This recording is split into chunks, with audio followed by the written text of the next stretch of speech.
আমার তো ভয় হয় যদি তোমার সাথে জেনা করার পরে মারা যাই, আল্লাহ তাআলার সামনে আমাকে একজন ব্যভিচারিণী হিসেবে উপস্থিত হওয়া লাগবে। আমি আল্লাহর ভয়ে কান্না করি কিফিল। এই কথাটা কিফিলের কান দিয়ে হৃদয় পর্যন্ত পৌঁছায় গেল। কিফিল বলে, সত্যই তুমি আল্লাহর ভয়ে কান্না করো? বলে, হ্যাঁ। কোনোদিন এই পাপাচারে লিপ্ত হও নাই? বলে, না, হই নাই। এবার কিফিল ওই অবস্থা থেকে উঠে গেছে। কিফিল উঠে গেছে। কোঠার সময় মহিলারে 60 দিরহাম কর্জ দিয়েছিল। বলে, মহিলা যাও, এটা তোমাকে সদকা করে দিলাম, আর শুনে নাও, আজকে থেকে আমি আর কোনো পাপাচারে লিপ্ত হব না। খালেস তওবা করে কিফিল বাড়িতে চলে গেছে। ঘটনাক্রমে রাতের বেলায় কিফিল মারা গেছে। কিফিল যে তাওবা করেছে, কিফিলের তাওবা যে কবুল হয়েছে, দুনিয়ার কেউ জানে না, কিন্তু জানেন যিনি, তিনি কে। কিফিলের তাওবা কবুল হয়ে গেছে। কিফিল মারা গেছে। মানুষেরা আনন্দিত যে হায় এক জালেম মরছে, ভালো হয়েছে, জালেমের মৃত্যু হয়েছে, ভালো হয়েছে, মানুষেরা আনন্দিত। কিন্তু আল্লাহ তাআলা কিফিলের দরজায় লিখে দিয়েছেন, আল্লাহ তাআলা কিফিলকে ক্ষমা করে দিয়েছে। তোমরা কিফিলকে পাপী বলো না, কিফিল জান্নাতের বাসিন্দা হয়ে গেছে। আল্লাহ তাআলা কিফিলরে মাফ করে দিয়েছে। তাহলে একটা কথা, একটা চিন্তা, একটা মানুষের গতিপথ জাহান্নাম থেকে জান্নাতের দিকে নিয়ে আসতে পারে, ঠিক কিনা বলে? হতে পারে হয়তো এই যুবক রাতের বেলা আল্লাহর কাছে খালেস তাওবা করেছে, আল্লাহ, আমি আর আগামী দিন থেকে কোনো পাপে জড়াবো না, গুনাহ করব না। হায় আল্লাহ, আপনি আমারে মাফ করে দেন। দুনিয়ার কেউ শোনে নাই, কিন্তু শুনছে কে? খালেস তাওবা করেছে আল্লাহর জন্য, তাওবা কবুল। নবীজি বলেন, আত্তাইবু মিনাজ যামবি কামাল্লা যামবালা। যে খালেস ভাবে তাওবা করলো, সে কেমন যেন কোনো গুনাহ করে নাই, একেবারে নিষ্পাপ হয়ে যায়। ঘটনাক্রমে ওই ব্যক্তির জীবনের শেষ রাত যদি এটা শেষ রাত হয়, তাহলে কিয়ামতের দিন আল্লাহর সামনে আমল নামায় গুনাহ মুক্ত হয়ে সে উপস্থিত হবে। এজন্য আমরা আমাদের রাতের এই হিসাবকে গুরুত্ব দিব, যে আমার আজকে দিনের ভালো কাজ কত, আজকে দিনের মন্দ কাজ কত। যদি অভ্যস্ত হই কি হবে? বলে, প্রথম দিনের হিসাবে দেখা যাবে গুনাহ বেশি, সওয়াব কম। পরের দিন হয়তো হবে সমান সমান। এরপরের দিন দেখা যাবে গুনাহ কমছে, সওয়াব বেড়েছে। ধারাবাহিকতা যদি ঠিক থাকে, এমনও দিন সে অতিবাহিত করবে, রাতের বেলা হিসাব করতে যাবে, কবিরা গুনাহ বহুদূর, তার সগীরা গুনাহও খুঁজে পাবে না। কইতে পারেন সগীরা গুনাহ খুঁজে পাবো না হুজুর, এটা কোনো কথা কইলেন? কারণ হাদিসের মধ্যে আসছে, এক নামাজ থেকে আর এক নামাজ, যে ব্যক্তি ফজর পড়ছে, যখন সে জোহর পড়ে, ফজর থেকে নিয়ে জোহর পর্যন্ত সগীরা গুনাহগুলো মাফ হয়ে যায়। সুবহানাল্লাহ। নেককার আল্লাহর বান্দা, সে তো এশার নামাজ পড়ে টিভি দেখবে না, মোবাইল দেখবে না, সে গিয়ে খাওয়া দাওয়া করে শুয়ে পড়বে, গুনাহ করার কোনো সুযোগ নাই। আল্লাহর কাছে মাফ চাইবে, গুনার হিসাব করবে। কবিরা গুনাহ সারাদিনে হয় নাই, সগীরা গুনাহও ওই যে এক নামাজের পরে আর এক নামাজ, সগীরা গুনাহ মাফ হয়ে যায়। মূলত তার আমল নামায় ওই দিন সগীরা গুনাহগুলাও আল্লাহর পক্ষ থেকে ক্ষমা হয়ে যাবে। সুবহান। এটাই তাকওয়ার জীবন, এটাই মুত্তাকি। তাহলে দুইটা পদ্ধতি আমরা জানছি কোরআন থেকে। এক নাম্বার পদ্ধতি, আল্লাহ তাআলা বলেন, ওয়াকুনু মা'আস সাদিকিন, সত্যবাদীদের সঙ্গী হয়ে যাও। দুই নাম্বার পদ্ধতি, তুমি আগামীর জন্য তথা পরকালের জন্য কি প্রেরণ করছো, এটার ব্যাপারে একটু হিসাব করো, নজর দাও। এই দুইটা বিষয়ই থাক, আরো অনেকগুলো বিষয় আছে। তাহলে নবীজির উপদেশের দিকে আমরা ফিরে যাই। নবীজি আবু যর রাদিয়াল্লাহু তাআলা আনহুকে এক নম্বরে বললেন, ইয়া আবু যর ইত্তাকিল্লাহা হাইসুমা কুনতা। যারা সত্যবাদী তারা আবেদ, বাস্তবিক অর্থে যারা সাদিক তারা দানশীল, তারা যাকির। তার মানে সাদিক যারা, তাদের মধ্যে সকল ভালো গুণ আছে। আল্লাহ তাআলা এই জন্য সাদিকিনদের সঙ্গী হতে বলেছেন। মূলত আহলুল্লাহ যারা, আল্লাহওয়ালা যারা, আমাদেরকে যদি মুত্তাকি হতে হয় তাদের সঙ্গে সম্পর্ক গড়া দরকার। কারণ কারণ সোহবত, সংস্পর্শতা বড় এক জিনিস।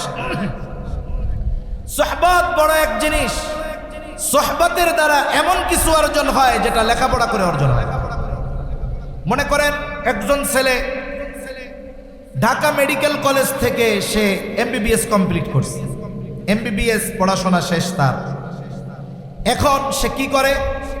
বলে এই 4 বছর সে যা লেখাপড়া করলো, কোন কোন ক্ষেত্রে 1 বছর, কারো ক্ষেত্রে 2 বছর, কারো কারো ক্ষেত্রে এমন হয় 3 বছর একজন অভিজ্ঞ ডাক্তারের তত্ত্বাবধানে ইন্টার্নি করা লাগে, ঠিক না? ইন্টার্নি করা লাগে। যখন যার আন্ডারে ইন্টার্নি করছে উনি যখন সার্টিফিকেট দেয় যে হ্যাঁ ও এখন থেকে চেম্বার করতে পারে, এখন থেকে রুগী দেখতে পারে, এরপরে সে নিজে রুগী দেখা শুরু করে।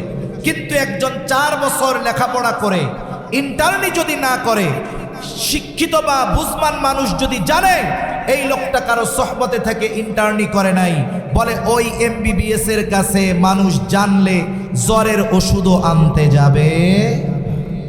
আর সোহবতের কারণে কি হয়? বলে 8 ফেল মানুষও ডাক্তার হয়ে যায়। এক এলাকার গল্প বলতেছে। একজন বড় ডাক্তার ছিলেন, ওই সময়ের এমবিবিএস পাস। উনি গ্রামে আসছেন, আসার পরে উনি একটা ফার্মেসি দিচ্ছেন, রুগী দেখেন, নিজেই প্রেসক্রিপশন করেন, ওষুধের দোকানও ওনার নিজের। এখন একজন লোক ওনার দরকার, উনি প্রেসক্রিপশন করবেন, ওষুধ বেচবেন, এটা ওনার জন্য বড় কষ্টের ঝামেলা। তা একটা পরিবারের ছেলে, গরিব মানুষ, সে 8ও পাস করতে পারে না। ছেলেটার পরিবারে অভাব, লেখাপড়ার সুযোগ নাই। ছেলেটাকে তিনি বললেন, তার পরিবারের কাছে প্রস্তাব দিলেন যে এক কাজ করো, ছেলেটারে আমারে দিয়ে দাও, আমার কাছে থাকবে, ওষুধ টষুধ চিনায়া দিমু, মানুষের কাছে দিবে, টাকা পয়সা রাখবে, বেচা কেনা করবে। এখন ওই 8 ফেল ছেলেটা ওনার দোকানে কি করে? উনি প্রেসক্রিপশন লেখে, মোটামুটি পড়ালেখা জানে, ও খুঁজে খুঁজে ওষুধগুলো বের করে দেয়। আর পাশে বসে বসে দেখে যে কোন রোগী আসলো, ডাক্তার কি বলল, এভাবে বলতে বলতে প্রায় 1 যুগের বেশি তার সাথে সে আছে, সোহবতে আছে। আরো কিছুকাল তার সাথে থাকার পর ওই ডাক্তার সাহেব দুনিয়া থেকে মারা গেছে। ডাক্তারের কোনো ছেলে নাই। যাওয়ার আগে ডাক্তার ওসিয়ত করে গেছে, এই ছেলেটা আমার কাছে বছরের পর বছর কাটায় দিল, আমি তাকে তেমন কিছু দিতে পারি নাই। আমার যেই ওষুধের দোকান, ওইটার মালিকানা আমি তারে দিয়া দিলাম।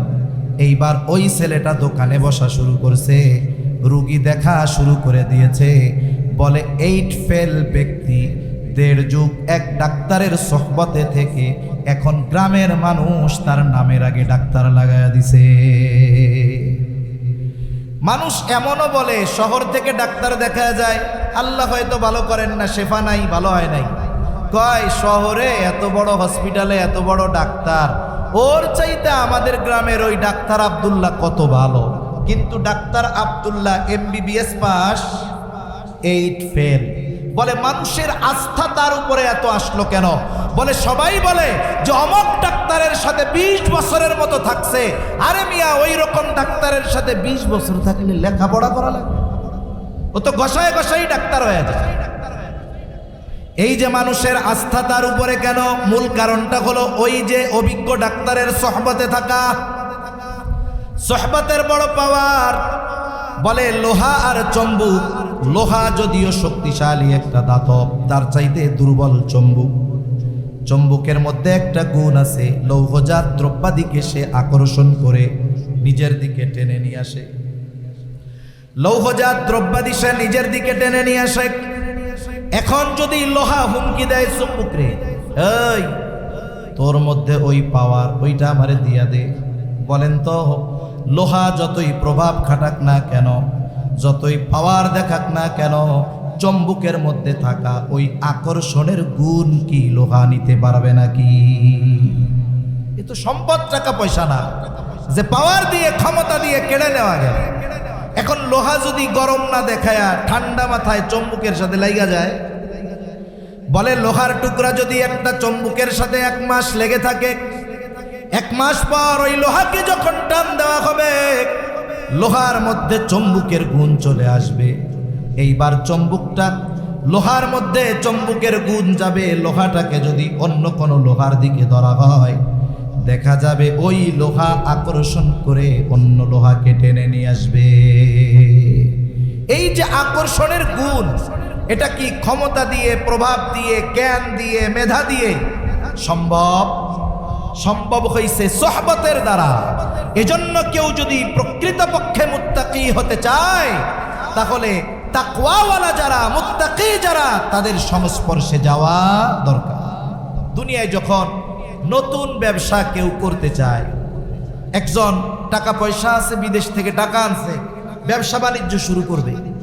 অভিজ্ঞ ব্যবসায়ীরা কি বলে যে ভাই টাকা থাকলেই ব্যবসা করা যায় না, আর ব্যবসা করতে হলে অভিজ্ঞতা দরকার, অভিজ্ঞতা থাকলে ব্যবসা করতে টাকা লাগে না। অভিজ্ঞতা অর্জন করবে কোথায়? বলে যে যে ব্যবসা করতে চায় ওই ব্যবসায়ীর তত্ত্বাবধানে কিছুদিন অতিবাহিত করা। একজন কাপড়ের ব্যবসা করতে চায়, যদি অভিজ্ঞ কোনো কাপড় ব্যবসায়ীর সাথে সময় দেয় তাহলে সে জানতে পারবে কোন কাপড় কেমন, কোনটার কোয়ালিটি কেমন, কোন কাপড়ের মার্কেট কেমন। কিন্তু যদি এমন হয় অভিজ্ঞতা নাই, টাকা পয়সা আছে, ইসলামপুর থেকে 5 ট্রাক কাপড় নিয়ে দোকানে আসবে, ওই কাপড় কাস্টমার নিবে না, অনভিজ্ঞতার কারণে ওটা ইঁদুরে কাটবে। ঠিক কিনা বলেন? এই জন্য সোহবত বড় এক জিনিস। আমরা মুত্তাকি যদি হতে চাই, তাকওয়াওয়ালা আল্লাহর বান্দা, সত্যবাদিতার গুণে গুণান্বিত যেই মানুষগুলো, আমরা তাদের সংস্পর্শে যাব ইনশাআল্লাহ। এটা আল্লাহর নির্দেশ। এরপরে আল্লাহ রাব্বুল আলামিন বলেন, ইয়া আইয়ুহাল্লাযীনা আমানুত্তাকুল্লাহ। আল্লাহ তাআলা বলেন, হে ঈমানদারেরা তোমরা মুত্তাকি হও। আমরা যদি জিজ্ঞাসা করি আল্লাহ কেমন করে মুত্তাকি হব, আল্লাহ তাআলা বলেন, ওয়াল তানজুর নাফসুম মা কদ্দামাত লিগাদ। আল্লাহ তাআলা বলেন, তুমি আগামীর দিকে নজর দাও, তুমি আগামীর জন্য কি প্রেরণ করেছ, তুমি আগামীর দিকে নজর দাও, তুমি কি প্রেরণ করছো। আগামী বলতে এখানে যেটা অনিশ্চিত আগামী সেটা নয়। একটা হলো অনিশ্চিত ভবিষ্যৎ, আর একটা হলো সুনিশ্চিত ভবিষ্যৎ। অনিশ্চিত ভবিষ্যৎ কোনটা? বলে দুনিয়ার হায়াত হলো অনিশ্চিত ভবিষ্যৎ। দুনিয়ার হায়াত অনিশ্চিত ভবিষ্যৎ। অথচ অনিশ্চিত ভবিষ্যতে ভালো থাকার জন্য আমাদের চেষ্টা প্রচেষ্টার কোনো কমতি নাই। অনিশ্চিত ভবিষ্যতে ভালো থাকার জন্য মেহনত শ্রমের আমাদের কমতি নাই। অনিশ্চিত ভবিষ্যতের চিন্তা আমাদের বেশি। মনে করেন একটা ছেলে সরকারি চাকরি পেয়েছে, 18-20 বছর বয়স, আর্মিতে চাকরি করে। যখন তার চাকরি শুরু, ট্রেনিং শেষ করে সে আসছে, এখন তার বেতন চালু হয়ে গেছে, চাকরি শুরু। এখন কি হয় বলেন তো? তার যেই বেতন, এটা কি তাকে পরিপূর্ণ দেওয়া হয় নাকি কিছু গভর্নমেন্ট কেটে রাখে? গভর্নমেন্ট কিছু অংশ কেটে রাখে। কেটে রাখার কারণ কি? কেটে রাখার কারণ হলো তার বেতনের পরিমাণ থেকে একটা নির্দিষ্ট % কেটে রাখে। এটা কি হবে? বলে ওই যে 60 বছর বয়সে যখন সে চাকরি থেকে অবসর নিবে, এই 40 বছরে যেই পরিমাণ টাকা জমানো হয়েছে তার দ্বিগুণ পরিমাণ টাকা তাকে ফেরত দেওয়া হবে। কেন? বলে 60 বছর বয়স, বাড়িতে গিয়ে কি কাজ কামার করবে? কারণ তার জীবনের মূল সময়টা তো সে গভর্নমেন্টের সার্ভিস দিছে। 60 বছর বয়সে যখন সে বাড়িতে যাবে তখন তার আর আগের মতো কাজ করার মতো সুযোগ থাকবে না। সেজন্য সরকার কেমন যেন জানায় দেয়, তুমি যদি দায়িত্ব যথাযথভাবে পালন করো, বৃদ্ধকালে তোমার কোনো চিন্তা নাই, তোমারে একসাথে 1 বস্তা টাকা দিব, আবার প্রতি মাসে মাসে পেনশন দিব তোমাকে, মৃত্যু পর্যন্ত তুমি এই টাকাগুলো পাবা, বসে বসে খাবা। তাহলে 18-20 বছরের যুবক তার বেতন থেকে টাকা জমায় কেন? বলে 60 বছর পরে তাকে এটা দেওয়া হবে। আবার তার যদি ব্যয় কম হয়, সে নিজের থেকেও কিছু টাকা ফিক্সড ডিপোজিট করে জমায়। কেন জমায়?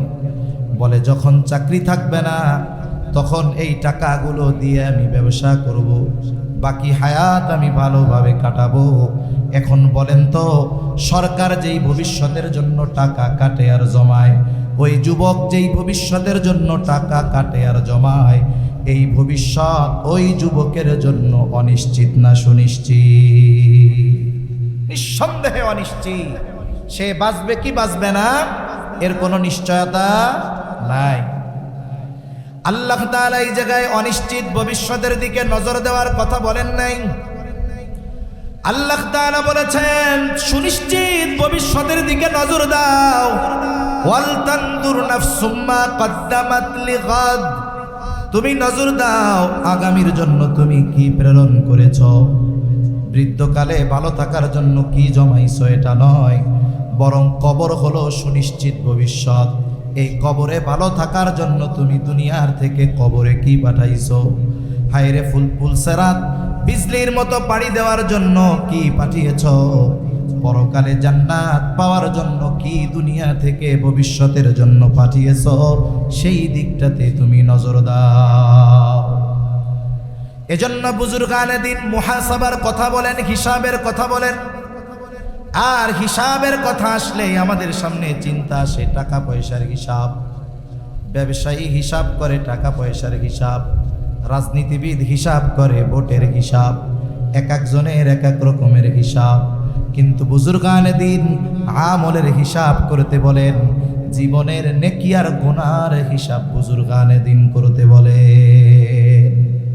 বুজুর্গানে দিন বলেন যে প্রত্যেকটা রাতে ঘুমাইতে যাওয়ার আগে, ঘুমানোর আগে সবার উচিত তার সারা দিনের ভালো মন্দ কাজের একটা হিসাব করা। আপনাদের এই বড় বাজার কালামপুর বাজার, বাজারে অনেক বড় বড় ব্যবসায়ী আছে। অধিকাংশ প্রসিদ্ধ ব্যবসায়ী যারা দীর্ঘদিন সুনামের সাথে ব্যবসা করতেছে, এই ধরনের ব্যবসায়ীরা কিছু রুলস ফলো করে, কিছু নিয়ম নীতি মেনে চলে, যার কারণে তারা দেখা যায় সহজে লস খায় না। মার্কেট বা বাজার বন্ধ হবে 10টায়, উনি দোকান বন্ধ করে দেয় 9টায় দোকান বন্ধ।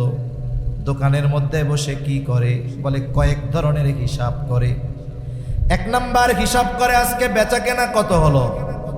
2 নাম্বার হিসাব করে আজকে কত টাকার মাল জিনিস কিনলাম। 3 নাম্বার হিসাব করে আজকে বাকি কত গেল। এই 3টা হিসাব অভিজ্ঞ দোকানদারেরা করে, ব্যবসায়ীরা করে। কারণ এই 3 হিসাবের মাধ্যমে আজকের ব্যবসায় তার লাভ কত সেটা সে বের করে ফেলে।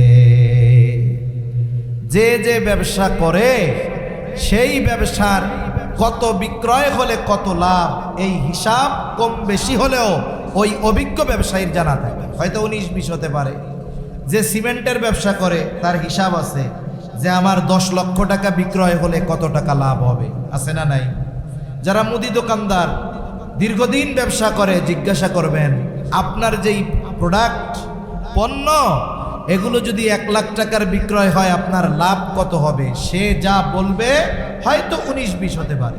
এখন হিসাব করে আজকের বেচা কেনা নগদ 1 লাখ অথবা 80,000 বা 70,000, বাকি 30,000। তার হিসাব হলো 1 লক্ষ টাকা বিক্রয় হলে আমার 20,000 টাকা লাভ হবে। এখন তার নগদ আর বাকি মিলে 1 লক্ষ বিক্রয় হয়েছে ঠিক, কিন্তু 30,000 বাকি। বলেন তো আজকের দিনের লাভ তার কাছে আছে? জোরে বলেন না, আছে? তার মূলধন থেকে মানুষের কাছে কত হাজার গেছে? 10,000। এই গতিতে যদি 1 মাস ব্যবসা চলে তাহলে মোটামুটি ব্যবসা শেষ হয়ে যাওয়ার উপক্রম হবে। এখন ব্যবসায়ী এই হিসাবের পরে একটা সিদ্ধান্তে উপনীত হতে পারে। কি সিদ্ধান্ত? তার কর্মচারী যারা থাকে এদেরকে সে সতর্ক করে দেয়, সাবধান, আগামীকাল থেকে যদি আমার বাবাও বাকি চায় বাকি দিবা না। আমার নগদ বাকি মিলায়া 1 লক্ষ টাকা বিক্রয় কেনা বেচা করার দরকার নাই, আমি 50,000 বিক্রয় করব, নগদে বিক্রয় করব। এই যে 1 ঘন্টা রাতের হিসাব কি হলো, বলে আগামী দিন কোন পদ্ধতিতে তার ব্যবসা পরিচালিত হবে সে সিদ্ধান্তে উপনীত হতে পারে। এই জন্য কোনো ব্যক্তি যদি প্রতিদিন রাতে শোবার আগে তার সারা দিনের নেকি আর বদির হিসাব করে, হয়তো এই হিসাব তার আগামী দিনের পরিবর্তনের কারণ হয়ে যেতে পারে। কারণ একটা মানুষ যদি রাতের বেলায় এই চিন্তা করে নেকির চিন্তা করে, গুনার চিন্তা করে, তাহলে রাতের মধ্যে ওই প্রভাব তার মধ্যে পড়ে। যদি কেউ বিছানায় শুয়ে মোবাইল দেখা শুরু করে, বলে মোবাইলের প্রভাব তার মধ্যে পড়ে। আর যদি সে রাতে নিভৃতে একাকী ঘরে শুয়ে চিন্তা করে, আহারে আমি তো এখন অন্ধকার ঘরের মধ্যে আছি, আমার মৃত্যুর পরে আর এক অন্ধকার ঘরের মধ্যে যাওয়া লাগবে, যেখানে আলো নাই বাতি নাই, তবে আলো আর বাতির ব্যবস্থা হবে, বাতাসের ব্যবস্থা হবে, আরামের ব্যবস্থা হবে যদি নেকি থাকে। এবার সে হিসাব করে, দেখি আমার জীবনের হিসাবটা একটু করি, আজকের দিনের নেকি কত, গোনা কত। সে হিসাব করলো, দেখলো আজকে সওয়াব কম গোনা বেশি, সওয়াব কম তার গোনা বেশি। তার মধ্যে চিন্তা ঢুকছে, আরে আজকের রাতটা যদি আমার জীবনের শেষ রাত হয়ে যায়, তাহলে আগামী দিন পরকালে আল্লাহর সামনে আমাকে গুনাহগারদের কাতারে দাঁড়াতে হবে। এই চিন্তা করে সে রাতের বেলায় খালেস তাওবা করছে, একেবারে একনিষ্ঠ তাওবা, যে আল্লাহ আমারে মাফ করে দেন, আমি আর জীবনে কোনোদিন গুনাহ করব না। এই তাওবা আল্লাহর কাছে কবুল হয়ে গেছে। কারণ বলা যায় না, আমি শুরুর দিকে বলেছিলাম যে কোন কথায় কার জীবনের পরিবর্তন হয় বলা যায় না। হাদিসের মধ্যে এক জালেমের ঘটনা আসছে। জালেমের নাম ছিল কিফিল। নবীজি সাল্লাল্লাহু আলাইহি ওয়াসাল্লাম একবার দুইবার নয়, বারবার কিফিলের ঘটনা সাহাবায়ে কেরামের কাছে বর্ণনা করেছেন। নবীজি বলেন, কিফিল হলো এমন এক জালেম, বলে এমন কোনো পাপ নাই কিফিল করে নাই, এমন কোনো অন্যায় নাই কিফিল করে নাই। কিফিলের অন্যায়গুলোর মধ্যে একটা অন্যায়, সে মানুষকে সুদের উপরে টাকা দিত। সুদখোর ছিল, সুদখোর। সমাজে আছে নাকি সুদখোর? আরে মিয়া, ব্যাংকে কত বড় সুদ, বলে ঘরোয়া সুদ আরো বড় সুদ। কিফিল মানুষরে সুদের উপরে টাকা দিত। একদিন এক বিধবা মহিলা তার কাছে আসছে বিপদে পড়ে কিছু টাকা কর্জ নেওয়ার জন্য। বলে যারা সুদি কারবারি করে এরা মানুষ বিপদে পড়লে কর্জ দেয় না। কেউ যদি সুদে চাইতে যায় মুঠ বইরা দিয়া দেয়, কিন্তু বিপদে পড়ে যদি 500 টাকা ধারও চায় তাও দেয় না।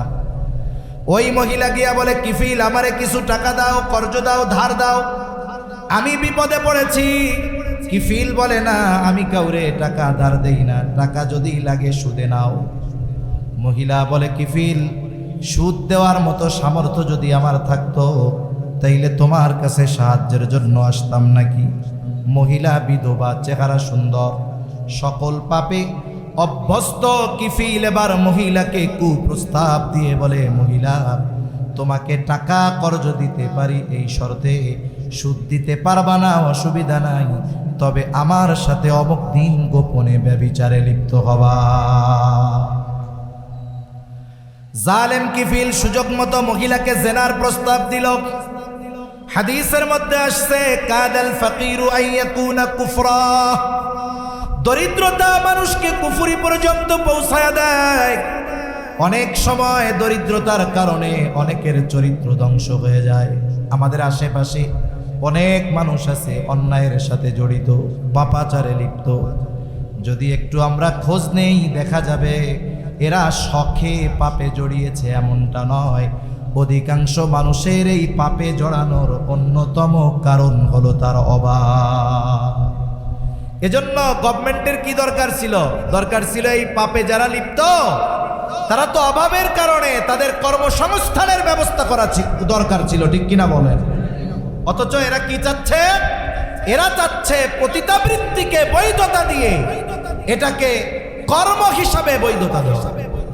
রাষ্ট্র যদি কোনো অন্যায় কাজকে বৈধতা দিয়ে এটাকে কোনো পেশা হিসাবে বৈধতা দেয় যে এটা বৈধ কাজ, বলেন তো আল্লাহ না করুক কারো মেয়ে কারো ছেলে যদি ওই পাপাচারে লিপ্ত হয় আর মা বাবা যদি বাধা দেয়, ও গিয়ে মামলা দিবে গভর্নমেন্টের কাছে, দেখেন আমি রাষ্ট্রীয় আইন অনুযায়ী একটা বৈধ কাজ করতে চাচ্ছি, আমার বাবা বাধা দিচ্ছে, আমার মা বাধা দিচ্ছে, এদের নামে আমি মামলা করতে চাই।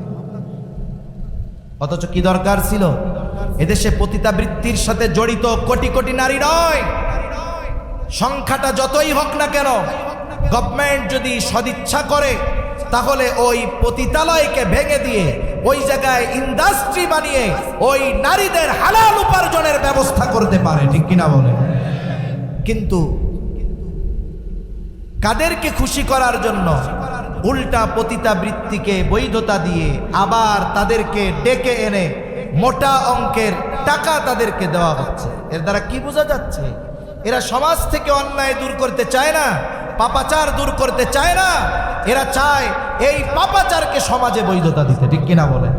এখন আমরা যদি চুপ থাকি, কথা না বলি, প্রতিবাদ না করি, জেনা ব্যভিচার জমিনে বাড়বে, আল্লাহর আযাব গজব ত্বরান্বিত হবে।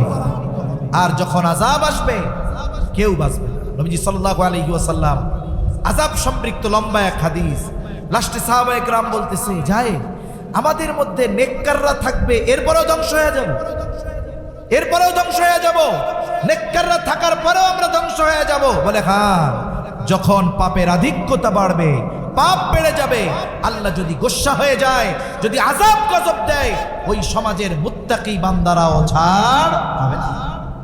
এই জন্য সাবধান, পাপাচারের ব্যাপারে আমাদের ঐক্যবদ্ধ হতে হবে। কাদাল ফাকিরু আন ইয়াকুনা কুফরা, দরিদ্রতা মানুষকে কুফরি পর্যন্ত পৌঁছায় দেয়। এইবার ওই মহিলা তার প্রয়োজনের কাছে হার মেনে গেল, কিফিলের শর্তে রাজি হয়ে গেল। নির্ধারিত দিন নির্ধারিত জায়গায় কিফিল হাজির। হাদিসের মধ্যে আসছে একেবারে জেনার নিকটবর্তী। মহিলা কান্না করে আর থরথর করে কাঁপে। কিফিল গেছে মজা করার জন্য, আর মহিলা কান্না করে আর কাঁপে। কিফিল বলে, মহিলা কান্না করো কেন? আমি কি তোমাকে জোর করেছি নাকি, বাধ্য করেছি নাকি? কান্না করো কেন?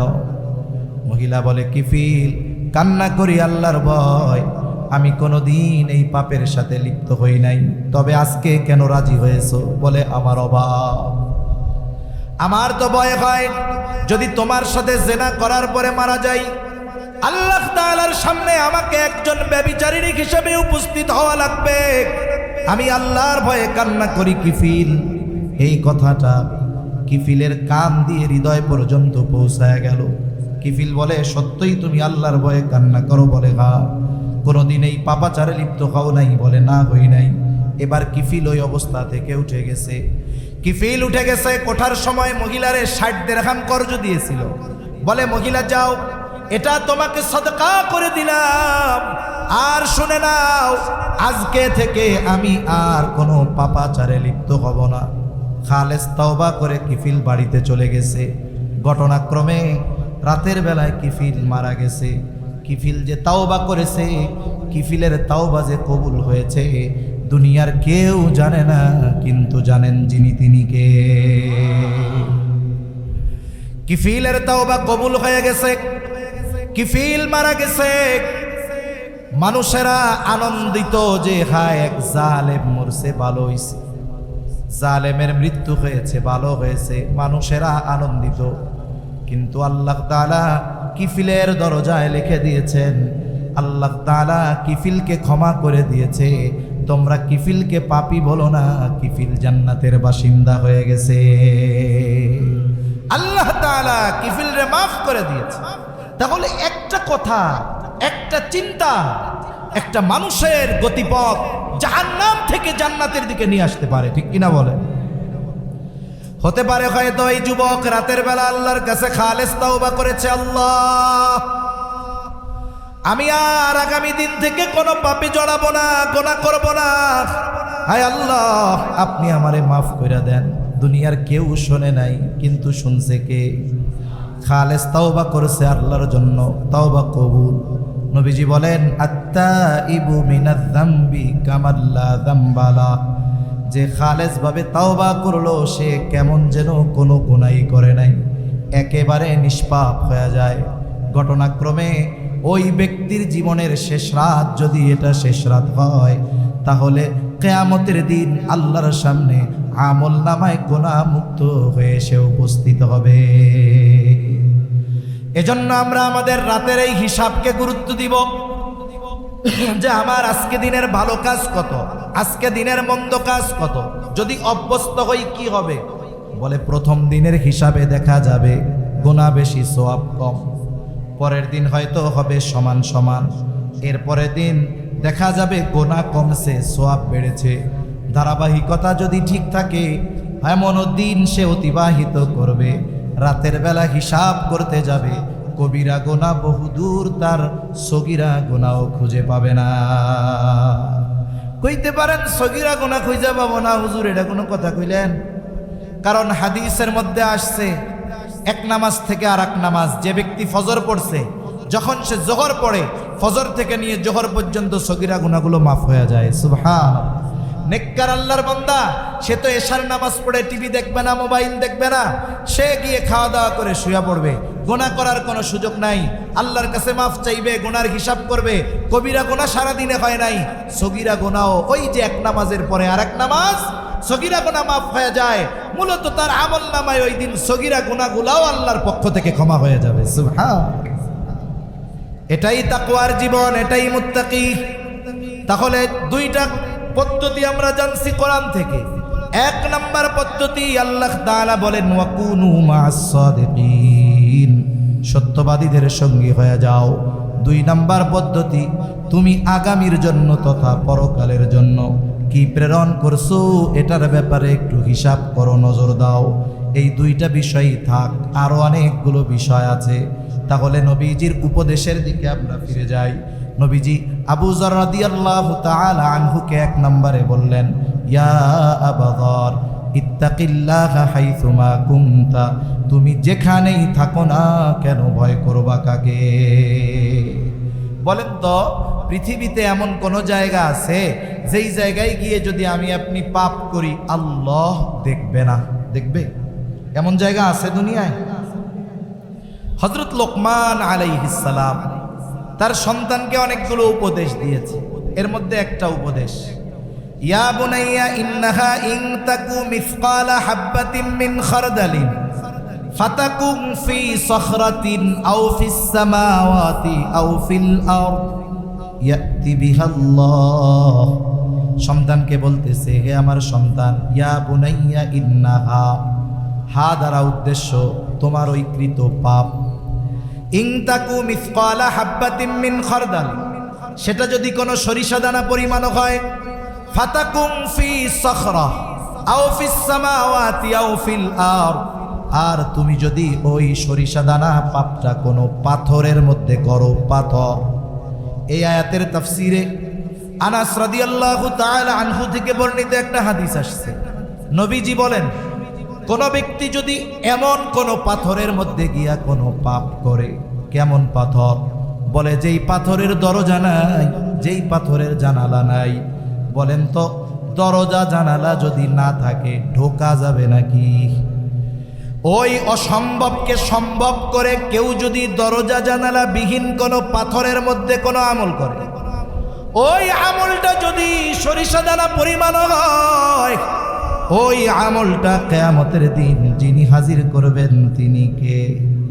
হযরত লোকমান বলেন, ফাতাকুম ফি সখরা, ওই সরিষা দানা পরিমাণ পাপটা যদি তুমি পাথরের মধ্যেও করো, আও ফিস সামাওয়াত, যদি আসমানেও করো, আও ফিল আরদ, জমিনেও যদি করো, ইয়াতি বিহাল্লাহ, ওই পাপ সহ তোমাকে যিনি হাজির করবেন তিনি কে? কারণ আল্লাহ শুধু পাপীকে হাজির করবে তা না, কিয়ামতের দিন আমার আপনার কৃত কর্মগুলাকেও আল্লাহ তাআলা হাজির করবে। তাহলে এই চিন্তা যদি কোনো ব্যক্তির মধ্যে থাকে যে আমি পৃথিবীর যেখানেই যাই না কেন, যাই করি না কেন, দুনিয়ার সব ফাঁকি দেওয়া সম্ভব, আহকামুল হাকিমিনকে ফাঁকি দেওয়া সম্ভব নয়, এই চিন্তা যার মধ্যে সব সময় আছে, বলে তার জন্য গুনাহ করা কঠিন হবে। দোকানদার যদি হয়, ওজনে কম দেওয়া কঠিন হবে, সয়াবিনের সাথে পাম অয়েল মেশানো কঠিন হবে, 3 নম্বর মালকে 1 নম্বর বলে বিক্রয় করা কঠিন হবে। ঠিক কিনা বলেন? যেহেতু বণিক ভাইদের মাহফিল, জানার দরকার এই ব্যবসা এটা শুধু পয়সা উপার্জনের মাধ্যম নয়, সত্যবাদী আমানতদার ব্যবসায়ী, ব্যবসায়ীর জন্য এই দুইটা গুণ দরকার। যদি ইমানদার হয়, সত্যবাদী আমানতদার ব্যবসায়ী কাদের সাথে থাকবে? মা'আন নাবিয়িন, নবীদের সাথে থাকবে, সিদ্দিকিনদের সাথে থাকবে, শহীদদের সাথে থাকবে, নেককার বান্দাদের সাথে তাদের অবস্থান হবে। তাহলে যারা ব্যবসা করে শুধুমাত্র ব্যবসার মাধ্যমে সম্পদ উপার্জনের মাধ্যম মনে করে ব্যবসাকে, এরা বোকা।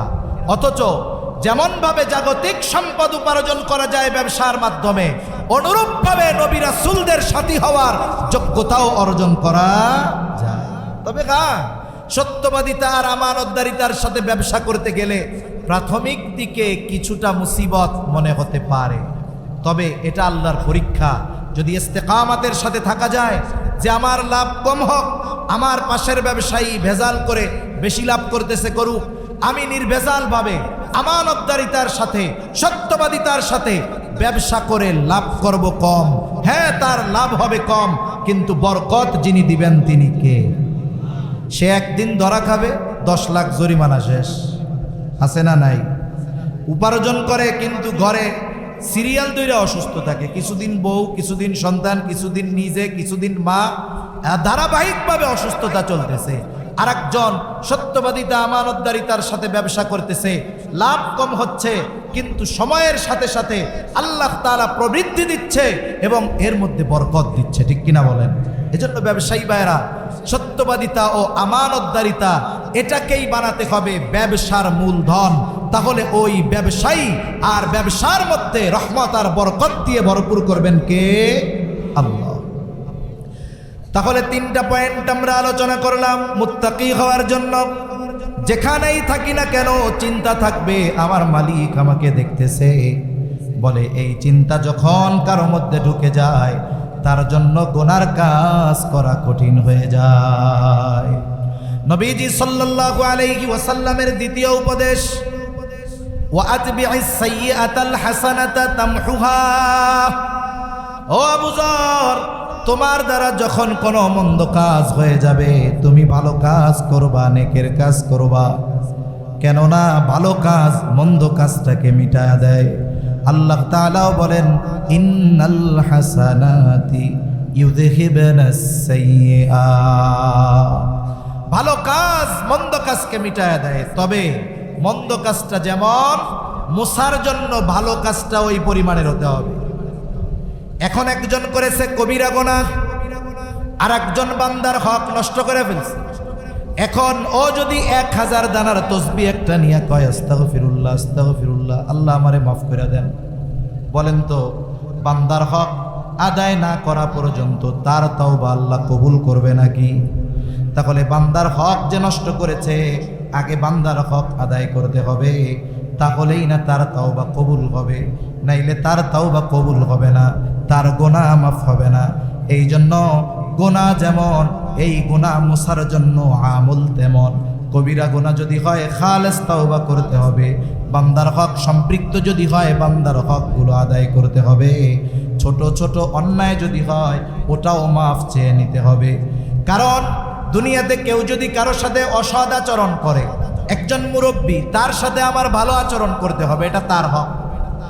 এখন আমি তার সাথে মন্দ আচরণ করলাম, তার কাছে আমি ক্ষমাও চাই নাই, তার কাছে মাফও চাই নাই, সে মাফও করে নাই, কি হবে তাইলে? নবীজি বলেন, তোমরা ওই দিন আসার আগে সতর্ক হয়ে যাও, যেই দিন আল্লাহ তাআলা বাদী বিবাদীর মধ্যে ফয়সালা করে দিবে। যদি দুনিয়াতে কেউ কাউকে কথার দ্বারাও একটা কষ্ট দিয়ে থাকো, মাফ চেয়ে নাও, কারণ ওই বিষয়টার ফয়সালাও কিয়ামতের দিন যিনি করবেন তিনি কে? এজন্য যত ছোট মন্দ কাজ হোক আমরা মাফ চেয়ে নিব, যার সাথে হবে তার সাথে। এজন্য রাসূলুল্লাহ সাল্লাল্লাহু আলাইহি ওয়াসাল্লাম আয়েশা সিদ্দিকা রাদিয়াল্লাহু তাআলা আনহাকে বলেন, আয়েশা তুমি কোনো নেকের কাজকে ছোট মনে করবা না, কোনো গুনার কাজকেও ছোট মনে করবা না, কারণ হতে পারে ওই ছোট পাপের কারণে আল্লাহ শাস্তি দিতে পারে, আবার ওই ছোট ভালো কাজের কারণে আল্লাহ মাফ করে দেন। প্রসিদ্ধ ঘটনা আমরা সবাই কম বেশি জানি।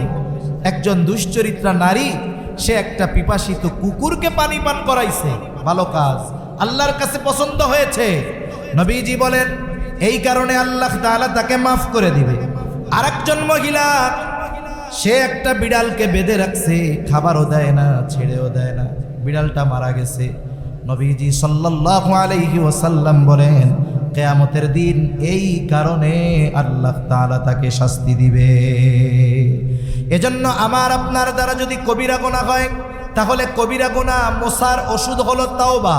একজনের সাথে খারাপ আচরণ হয়েছে, তার কাছ থেকে ক্ষমা চাওয়া। এই ধরনের পাপ যেমন তার পাপ থেকে মুক্তি বা নাজাত বা তাওবার পদ্ধতি তেমন। এজন্য আমার আপনার দ্বারা যদি কখনো পাপ হয়ে যায়, অন্যায় হয়ে যায়, তাওবার ক্ষেত্রে কারো সাথে যদি খারাপ আচরণ হয়ে যায়, ক্ষমা চাওয়ার ক্ষেত্রে আমরা কখনো বিলম্ব করব না। হয়তো আজ রাতে আমার দ্বারা গুনাহ হয়েছে, আজ রাতে আমার দ্বারা কথার দ্বারা কেউ কষ্ট পেয়েছে, আগামী দিন ক্ষমা পাওয়ার সুযোগ পাবো কি পাবো না এর কোনো নিশ্চয়তা নাই। তাহলে নবীজি সাল্লাল্লাহু আলাইহি ওয়াসাল্লাম দ্বিতীয় উপদেশ দিলেন, ও আবু যর, তোমার দ্বারা যদি কখনো অন্যায় কাজ হয়ে যায়, তুমি ভালো কাজ করবা, নেকের কাজ করবা। কেন? তামহুহা, ওই ভালো কাজ মন্দ কাজটাকে মিটায়া দেয়। 3 নাম্বার, নবীজি সাল্লাল্লাহু আলাইহি ওয়াসাল্লাম বলেন, ওয়া খালিকিন নাসা বিখুলুকিন হাসানিন। ও আবু যর, মানুষের সাথে সদাচরণ করবা, মানুষের সাথে সদাচরণ করবা, ভালো ব্যবহার করবা। সদাচার এটা ব্যাপক অর্থবোধক একটি শব্দ। সদাচারী তো সে প্রকৃতপক্ষে যেই মানুষটা তার কাছে যেমন হক প্রাপ্য তেমনই হক আদায় যেই ব্যক্তি করে, সেই ব্যক্তি মূলত সদাচারী। অনেকে আছে মুখ দিয়ে কথা বলে সুন্দর সুন্দর, কিন্তু মানুষের হক নষ্ট করে, বিভিন্ন পদ্ধতিতে মানুষকে কষ্ট দেয়। তার কথা খুব সুন্দর, মিষ্টি কথা, আবার অধিকাংশ সময় দুষ্টু লোকের কথা ভাষা এগুলো মিষ্টি হয় বেশি। দুনিয়ায় যত চিটিংবাজ আছে, সব চিটিংবাজদের ভাষা দেখবেন খুব মধুর, খুব মায়াময়, মানুষেরকে খুব আকর্ষিত করে, আচরণ খুব সুন্দর। যেগুলো চিটিংবাজ, অধিকাংশ মানুষ আচরণের দিক দিয়ে খুব সুন্দর আচরণ করে, কিন্তু তার ভেতরে কি আছে এটা আমরা কেউ বুঝতে পারি না। তাহলে সদাচারীকে বলে মানুষের সব হক যে আদায় করে সে। আর মানুষের হক আদায় করা এটা আমাদের জন্য সবচাইতে গুরুত্বপূর্ণ বিষয়। কারণ কোনো ব্যক্তি যদি মানুষের হক নষ্ট করে, সেটা আচরণগত দিক দিয়ে হোক, সেটা অর্থনৈতিক দিক দিয়ে হোক, কেউ যদি মানুষের হক নষ্ট করে, কিয়ামতের দিন ওই ব্যক্তি সবচাইতে নিঃস্ব হবে। দুনিয়াতে কেউ যদি কোনো মানুষের হক নষ্ট করে, কিয়ামতে সবচাইতে নিঃস্ব হবে ওই ব্যক্তি। রাসূলুল্লাহ সাল্লাল্লাহু আলাইহি ওয়াসাল্লাম সাহাবায়ে কেরামকে জিজ্ঞাসা করেন, তোমরা কি জানো কিয়ামতের দিন সবচাইতে নিঃস্ব হবে কে, মুফলিস কে হবে? সাহাবায়ে কেরাম জবাব দিলেন, ইয়া রাসূলুল্লাহ, আল্লাহ এবং তার রাসূল ভালো জানে। নবীজি সাল্লাল্লাহু আলাইহি ওয়াসাল্লাম বলেন, কিয়ামতের দিন সবচাইতে নিঃস্ব হবে ওই ব্যক্তি যার দুনিয়াতে নেক আমলের কোনো অভাব নাই, তাহাজ্জুদের অভাব নাই, তার দান সাদকার কোনো অভাব নাই, হজ ওমরার অভাব নাই। এত পরিমাণ আমল সে দুনিয়ায় করবে, কিয়ামতের দিন পাহাড় সম পরিমাণ নেক নিয়ে সে উঠবে। সে মনে করবে আজকে আমার জান্নাতে যাওয়া কে ঠেকায়। কিন্তু আফসোস, ওই ব্যক্তি দুনিয়ায় মানুষের হক নষ্ট করত, কারো সম্পদ কেড়ে নেওয়ার মাধ্যমে, কারো উপরে জুলুম করার মাধ্যমে, কাউকে কথার মাধ্যমে, কাউকে হাতের মাধ্যমে। ক্ষমতাধর ছিল, প্রভাবশালী ছিল, নেক আমল করেছে, কিন্তু বান্দার হক নষ্ট করেছে। ওই লোকটা জান্নাতে যাওয়ার অনুমতি পাবার পূর্বে আল্লাহ তাআলার কাছে দুনিয়ায় যাদের উপরে সে জুলুম করেছে, ওই মানুষগুলো আল্লাহর আদালতে ওই ব্যক্তির ব্যাপারে অভিযোগ দায়ের করবে, আল্লাহর কাছে বিচার প্রার্থনা করবে। আল্লাহ জিজ্ঞাসা করবে, ওরা যে অভিযোগ দিল সত্য? মিথ্যা বলার কোনো উপায় নাই। সে বলবে হ্যাঁ সত্য। আল্লাহ বলবে তাইলে হক আদায় করে দাও। দুনিয়ার লেনদেন, টাকা পয়সা, ডলার এগুলো দিয়ে হয়, কিয়ামতের দিনের লেনদেন হবে নেকি আর গুনাহ দিয়া। বলে যার কাছে নেকি সে ধনী, যার নেকি নাই সে গরিব। এইবার ওই ব্যক্তি বলবে, আল্লাহ এ তো দুনিয়া না, দুনিয়া হলে সম্পদ যা নিয়েছি বহুগুণ প্রয়োজনে তাকে দিয়ে দিতাম, এবার বাদী বলবে, আল্লাহ আমার তো এখন সম্পদ দরকার নাই, আমার হক সে তার নেকির দ্বারা আদায় করে দি। হয়তো দুনিয়ায় নিছিল 5,000 টাকা, ও এবার বলবে, আল্লাহ দুনিয়ার ওই 5,000 টাকার যদি শোধ করতে হয় তাহলে ওই 5টা হজের সওয়াব আমার দেওয়া লাগবে। কিছু করার আছে? কিছু করার নাই। দাবি অনুযায়ী দিতে হবে, হক আদায় করতে হবে। একের পর এক মানুষের হক আদায় করতে করতে পাহাড় পরিমাণ নেক শেষ, কিচ্ছু নেই। লোকটা হতাশায় আল্লাহ তাআলার কাছে বলবে, আল্লাহ সব নেকি শেষ, এখনো তো অভিযোগকারীর সিরিয়াল লম্বা। অভিযোগকারীরা বলবে, আল্লাহ নেকি নাই তাতে কি, আমাদের গুনাহগুলো নিয়ে আমাদের হালকা বানায়া দিন। এতক্ষণ নেকি দিয়া হক আদায় করা লাগছে, এখন গুনাহ নিয়ে হক আদায় করতে হবে। পাহাড় পরিমাণ গুনাহর মালিক সে হয়ে যাবে। নবীজি বলেন, কিয়ামতের দিন সবচাইতে নিঃস্ব হবে ওই ব্যক্তি যার দুনিয়ায় নেক আমলের অভাব ছিল না, কিন্তু দুনিয়ায় সে মানুষের হক নষ্ট করত। এজন্য প্রকৃতপক্ষে সদাচরণকারী হলো সে যে মানুষের হক আদায় করে, যার সাথে যেমন হক তেমনটা সে আদায় করে। এই ব্যক্তি হলো সর্বোচ্চ সদাচরণকারী। মানুষের সাথে ভালো ব্যবহার, এটা উত্তম আখলাকের অন্যতম একটা অংশ। এই উত্তম আখলাক, উত্তম চরিত্র, এটা অনেক বড় এক আমল। রাসূলুল্লাহ সাল্লাল্লাহু আলাইহি ওয়াসাল্লামকে জিজ্ঞাসা করা হলো, মিজানে সবচাইতে ওজন হবে কোন আমল? আমল গণনা করা হবে না, মেপে দেখা হবে না, ওজন দেওয়া হবে। নবীজি সাল্লাল্লাহু আলাইহি ওয়াসাল্লামকে জিজ্ঞাসা করা হলো, সবচাইতে ওজন হবে কোন আমল? নবীজি সাল্লাল্লাহু আলাইহি ওয়াসাল্লাম নামাজের কথা বলেন নাই, রোজার কথা বলেন নাই, হজের কথা বলেন নাই, যাকাতের কথা বলেন নাই। নবীজি সাল্লাল্লাহু আলাইহি ওয়াসাল্লাম বলেছেন, মিজানে সবচাইতে ওজন হবে যে আমল, সেটার নাম হলো উত্তম চরিত্র। উত্তম আখলাক, উত্তম চরিত্র, এটা মিজানে সবচাইতে ওজনদার হবে। এজন্য একজন মানুষ সদাচরণকারী নয়, উত্তম ব্যবহারকারী নয়, সে মানুষের সাথে নরম ভাষায় কথা বলে না, সে রুক্ষভাষী, কর্কশভাষী, এই ধরনের মানুষ সদাচরণকারী হতে পারে না। এজন্য যেই মানুষটা আমার কাছে যেমন হক পাও না, আমি তাকে ওই হক দিব। একজন বড়, সে আমার কাছে কি পাওনা? বলে সে আমার কাছে পাওনা হলো সম্মান। একজন ছোট, সে আমার কাছে কি পাওনা? বলে সে আমার কাছে পাওনা হলো স্নেহ। রাসূলুল্লাহ সাল্লাল্লাহু আলাইহি ওয়াসাল্লাম বলেন, মান লাম ইয়ারহাম সাগীরানা ওয়া লাম ইউক্কির কাবীরানা ফালাইসা মিন্না। নবীজি সাল্লাল্লাহু আলাইহি ওয়াসাল্লাম বলেন, মান লাম ইয়ারহাম সাগীরানা, যে ছোটর উপরে রহম করে না, ছোটকে স্নেহ করে না, ওয়া লাম ইউক্কির কাবীরানা, বড়কে সম্মান করে না, ফালাইসা মিন্না, নবীজি বলেন সে আমার অন্তর্ভুক্ত বা সে আমার দলভুক্ত নয়। এজন্য বড় যে পরিচিত হোক অপরিচিত হোক, সে আমার কাছে সম্মান প্রাপ্য, আমি তাকে সম্মান করব। কিন্তু আফসোস, জামানা এমন, বড়কে সম্মান, ছোটকে স্নেহ, এটা আমাদের সমাজ থেকে উঠে গেছে বললে চলে, ঠিক কিনা বলেন? বড়কে সম্মান, এটা আমাদের সমাজ থেকে উঠে গেছে। আমরাও ছোটদের স্নেহ করতে পারি না, করি না, আমাদের আচরণ খারাপ, করি না।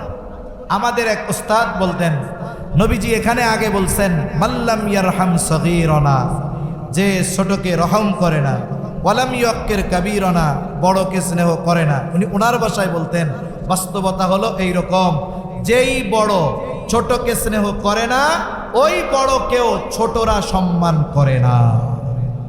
এজন্য আমাদের ছোটদের স্নেহ করা দরকার, ছোটদেরকে মহব্বত করা দরকার, তাহলে ওরাও বড়দেরকে সম্মান করবে, মহব্বত করবে।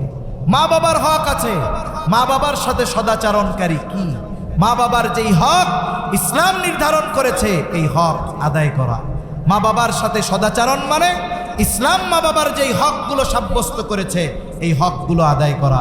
ওই হক আদায় করে না, কিন্তু সে অনেক ইবাদত করে, সে বাস্তবিক অর্থে সদাচরণকারী হতে পারে না।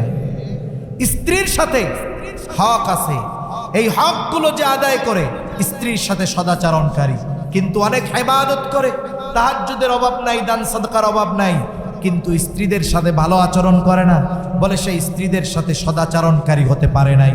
এজন্য একটা ব্যক্তি পরিপূর্ণভাবে তখনই সদাচরণকারী হয়, উত্তম আখলাকওয়ালা হয়, সদাচরণকারী তখনই হয় যখন সে মানুষের হকগুলো আদায় করে। আর মানুষের হক যদি আদায় না করে, কিয়ামতের দিন আল্লাহর আদালতে তাদেরকে ধরা পড়ে যাওয়া লাগবে। এজন্য সম্মানিত উপস্থিতি, উত্তম আখলাকের অন্যতম পাঠ হলো মানুষের হক আদায় করা। এজন্য দেখুন, ইসলামের যত বিধি বিধান, হুকুম আহকাম সম্মিলিতভাবে যত কিছু আছে, ঈমান থেকে নিয়ে যত কিছু আছে, সবগুলোকে শরীয়তে ইসলাম 5টি ভাগে বিভক্ত করেছে। 1 নাম্বার ঈমান আকীদা, 2 নাম্বার ইবাদত, 3 নাম্বার মুআমালাত, 4 নাম্বার মুআশারাত, 5 নাম্বার হলো আখলাক। এর মধ্যে ঈমান, আকীদা আর ইবাদত যদি এক পাশে রাখেন, বাকি যে 3টা বিষয় আছে, এই 3টা বিষয়ে মানুষের সাথে মানুষের পারস্পরিক লেনদেন, আদান প্রদান, সম্মান আর আচার আচরণের সাথে সম্পৃক্ত। এজন্য এই বিষয়গুলো যার ঠিক নাই, যার মুআমালাত ঠিক নাই, যার মুআশারাত ঠিক নাই, যার আখলাক ঠিক নাই, বাস্তবিক অর্থে এই মানুষগুলো পরিপূর্ণ মনুষ্যত্ব অর্জন করতে পারে না, ভালো মানুষ হতে পারে না। কারণ এই গুণগুলোই মূলত একটা মানুষকে বাস্তবে ভালো মানুষে পরিণত করে। আমার আপনার নবীজি সাল্লাল্লাহু আলাইহি ওয়াসাল্লাম নবুয়তের বহির্প্রকাশ হলো 40 বছর বয়সে, কিন্তু এর আগে আমার আপনার নবীজি ওই জাহেল সমাজে মানুষের সাথে সদাচরণকারী হিসাবে আমার আপনার নবীজির প্রসিদ্ধি ছিল।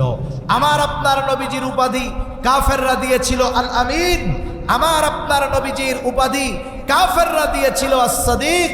তিনি মানুষের সাথে এতটা সদাচরণকারী ছিলেন, মানুষের সাথে মুআমালাতের ব্যাপারে এতটা সচেতন ছিলেন, যেই কাফেররা নবীজিকে হত্যার অপচেষ্টা করেছে, ওই কাফেরদের আমানতের সামগ্রী তাদের কাছে পৌঁছানোর ব্যবস্থা না হওয়া পর্যন্ত আমার আপনার নবী মদিনার দিকে সফর শুরু করেন।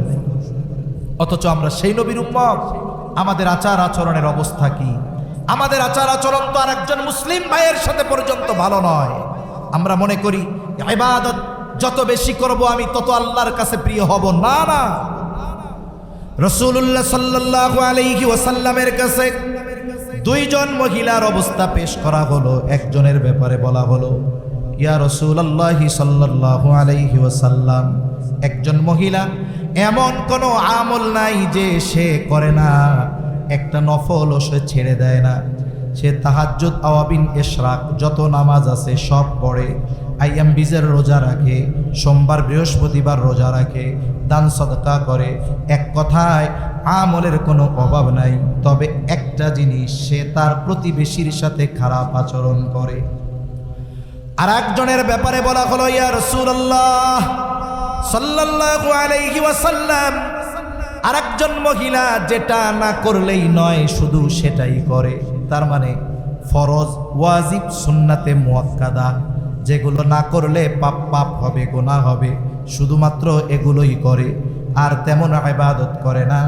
কিন্তু তার প্রতিবেশীর সাথে সে সদাচরণ করে, ভালো ব্যবহার করে, প্রতিবেশীর হক আদায় করে। ইয়া রাসূলুল্লাহ, এই 2 মহিলার মধ্যে কোন মহিলা উত্তম?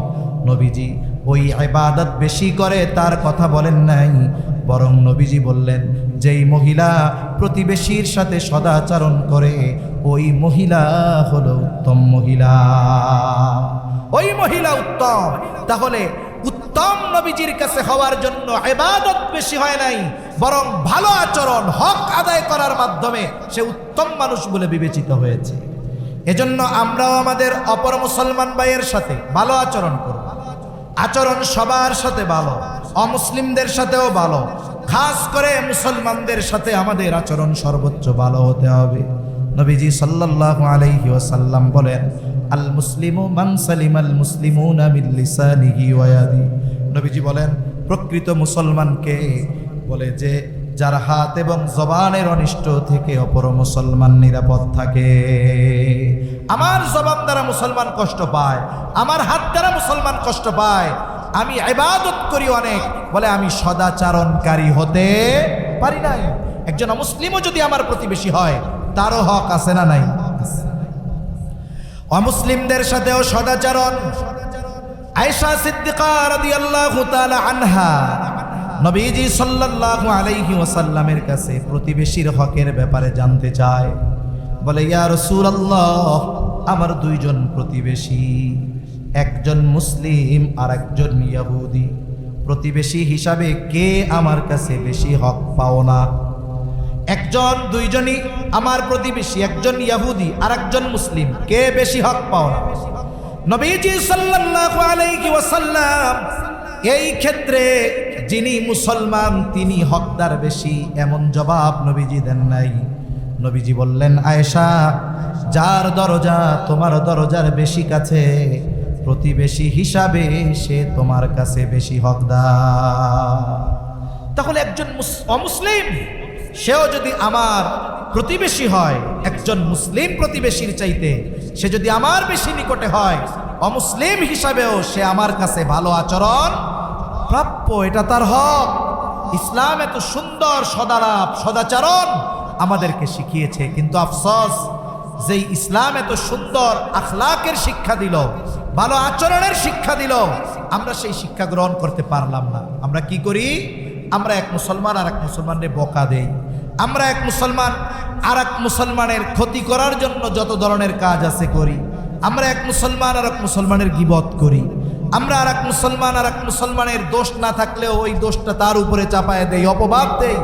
অথচ একজন মুসলমানের জান, মাল, সম্মান, রক্ত সব আমার কাছে সম্মানের বস্তু থাকার কথা ছিল, ঠিক কিনা বলেন?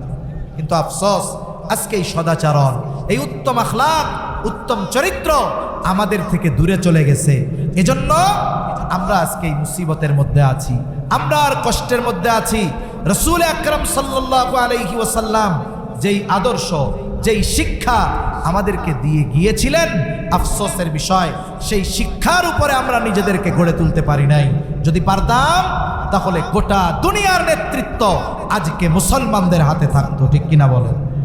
এজন্য আমরা যদি জীবনকে সুসজ্জিত করতে চাই, রাসূল সাল্লাল্লাহু আলাইহি ওয়াসাল্লামের উপদেশ, রাসূল সাল্লাল্লাহু আলাইহি ওয়াসাল্লামের আদর্শ ছাড়া সেটা সম্ভব নয়।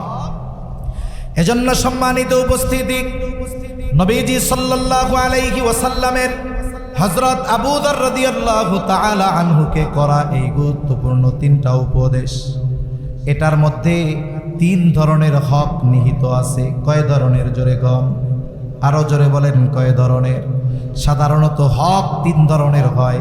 বলতে পারেন, হুজুর আমরা তো শুনেছি আল্লাহর হক আর বান্দার হক, আপনি আবার তিন ধরনের হকের কথা কেমনে বলেন? বলে হ্যাঁ, এর মধ্যে একটা আছে 2 in 1।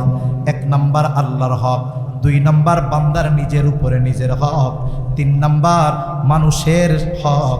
এই তিনটা হকের কথা আল্লাহর নবী এখানে শিক্ষা দিয়েছেন। 1 নাম্বার আল্লাহর হক কি? বলে তারই ইবাদত করবে, তার সাথে শিরিক করবে না। ইবাদত একমাত্র তারই করতে হবে, তার সাথে কারো শিরিক করা যাবে না, এটা আল্লাহর হক। এখন বলেন তো, কোন ব্যক্তি যদি প্রকৃতপক্ষে মুত্তাকি হয়, মুত্তাকি, সে যদি নেককারদের সঙ্গী হয়, সে যদি নিজের জীবনের আমলের হিসাব করে, সে যদি সর্বদা এই চিন্তা করে যে আমার রব আমাকে সর্বদা দেখতেছে, বলেন তো অন্যান্য আরো কিছু বিষয় আছে, সবগুলা থাকলো, এই তিনটা জিনিস কোনো ব্যক্তির ভিতরে যদি পরিপূর্ণ থাকে, ওই ব্যক্তি জীবন চলে গেলেও আল্লাহর হক নষ্ট করবে নাকি? জোরে বলেন, করবে? সে জীবন চলে যাবে, আল্লাহর হক নষ্ট করবে না। 2 নাম্বার বলে বান্দার নিজের উপরে নিজের হক কি? বলে নিজের উপরে বান্দা নিজেও জুলুম করে। আমরা অনেক সময় মনে করি একজন মানুষ মনে হয় আর একজনের উপরেই শুধু জুলুম করে। আসলে বিষয়টা এমন নয়। মানুষ যেমন অপর মানুষের উপরে জুলুম করে, অনুরূপভাবে মানুষ নিজে নিজের উপরে জুলুম করে। যেমন আল্লাহ তাআলা কোরআনুল কারীমের মধ্যে জানাইছেন, আসমান জমিন সৃষ্টি থেকে মাস হইল 12টা। কয়টা জোরে কন, আরো জোরে বলেন কয়টা? আরে আমি এতক্ষণ ধরে কইতাছি, আমি চিল্লাই, আপনারা কন না কেন? ঘুম আসতেছে নাকি? তাকবীর দেন, নারায়ে তাকবীর, আরো জোরে নারায়ে তাকবীর। মাস কয়টা? এর মধ্যে 4টা মাস কি? আরবাআতুন হুরুম, 4টি মাস সম্মানিত মাস। এই 4টি মাস সম্মানিত মাসে আল্লাহ তাআলার গুরুত্বপূর্ণ যে নির্দেশনা, ফালা তাযলিমু ফীহিন্না আনফুসাকুম, এই সম্মানিত 4 মাসে আল্লাহর অন্যতম নির্দেশনা, ফালা তাযলিমু ফীহিন্না আনফুসাকুম, এই মাস সমূহের মধ্যে তোমরা নিজেদের উপরে নিজেরা জুলুম কইরো না। মুফাসসিরিনে কেরাম বলেন, নিজের উপরে জুলুম করা কি? তার মানে তুমি পাপাচারে লিপ্ত হইও না, গুনাহ করো না, পাপাচারে লিপ্ত হইও না। তার মানে মানুষ যখন কোনো পাপ করে সে নিজের উপরে নিজে জুলুম করে। তাহলে মানুষ আল্লাহর কাছে ক্ষমা চাওয়ার মাধ্যমে নিজের হক আদায় করে, মানে এই জুলুম, এই পাপ থেকে সে নিজেকে মুক্ত করে। নবীজির দ্বিতীয় নসিহতের মধ্যে মানুষের নিজের উপরে নিজের হকের কথা নবীজি বলেছেন, ফালা তাযলিমু ফীহিন্না আনফুসাকুম। আল্লাহ বলেন যে ওই মাস সমূহতে তোমরা নিজেদের উপরে নিজেরা জুলুম করো না। আর রাসূলুল্লাহ সাল্লাল্লাহু আলাইহি ওয়াসাল্লাম বলেন, হে আবু যর, ওয়াতবি'is সাইয়্যাতাল হাসানাতা তামহুহা, তোমার দ্বারা যদি কখনো মন্দ কাজ হয়ে যায় তুমি ভালো কাজ করো, ভালো কাজ মন্দ কাজকে মিটায় দেয়। এখন আমি কবিরা গুনাহ করে ফেলছি, বলে আমার ভালো কাজ হলো তাওবা করা, ক্ষমা চাওয়া। কার কাছে? জোরে কম। তাহলে এই তাওবা করা, ক্ষমা চাওয়ার মাধ্যমে বান্দা নিজের হক আদায় করে। আর 3 নাম্বার, মানুষের হকগুলো আদায় করার মাধ্যমে মানুষের সাথে সদাচরণ, তথা যেই মানুষটা তার কাছে যেই ধরনের হক পাও না সেই ধরনের হক আদায় করার মাধ্যমে সে গোটা মানব জাতির সাথে সদাচরণকারী হয়ে যায়। এই যে নবীজির সুন্দর 3টা নসিহত,